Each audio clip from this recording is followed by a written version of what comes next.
Ebioscart Plus è approdato in Europa. Il progetto è stato protagonista di una conferenza internazionale presso il Parlamento europeo dal titolo L'economia circolare e la sostenibilità aziendale, il case history del progetto Ebioscart Plus.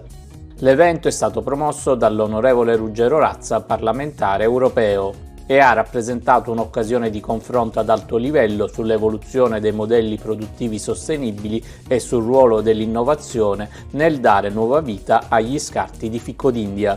Ci troviamo a Bruxelles quest'oggi, Parlamento europeo, che è la sede che in qualche modo ha ispirato questa nostra iniziativa progettuale e che crede fortemente nei progetti AGES della sostenibilità dell'economia circolare. Ebioscart Plus quindi approda nel simposium di massima espressione di ispirazione di queste misure di trasferimento scientifico, e qui su invito dell'onorevole Razza, che ringraziamo, vogliamo fare lo stato dell'arte della situazione, degli sviluppi progettuali e in qualche modo